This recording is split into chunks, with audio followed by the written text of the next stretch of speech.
For the second time in less than a week, a passenger jet has been forced to make an emergency landing after hitting birds.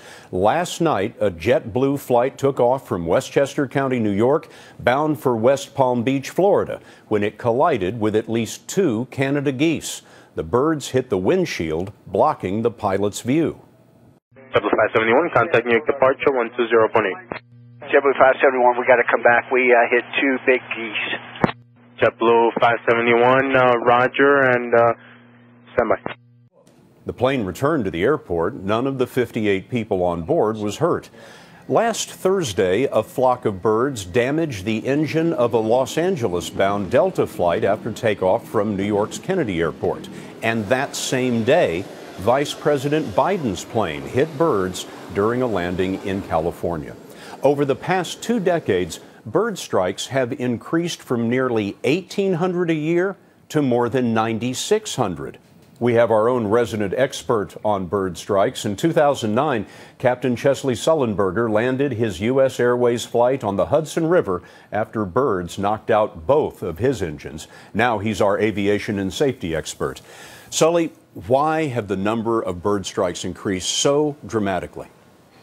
Scott, the bird populations have increased, and we're flying more flights now than we ever have before. What can airports do about this? Effective land use planning around local airports is the best to prevent birds from roosting near the airport. It's important that we not build anywhere near an airport anything likely to attract birds, especially at trash facilities. You don't want to build a garbage dump next to an airport, for example. Exactly. In fact, in New York City right now, there are plans to do just that.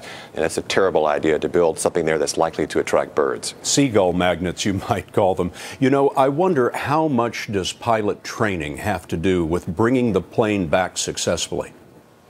You know, as much as training is important, it's real-world operational experience that's necessary to handle kind of ambiguous situations like a bird strike. What's really important is that during the FAA current rulemaking on the minimum amount of pilot experience that pilots have to have, we're raising it from the unbelievably low level of currently 250 hours to be an airline pilot to at least 1,500 hours.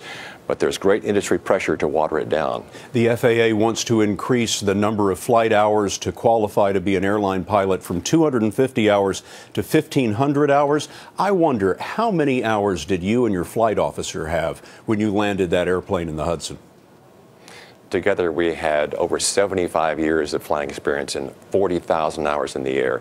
And the workload and the time pressure on Flight 1549 landing in the Hudson was so extreme, I didn't have time to tell the first officer what to do. Had he had only 400 or 500 hours of flying time, we could not have had as good an outcome. 40,000 flight hours together. Sully, thank you very much.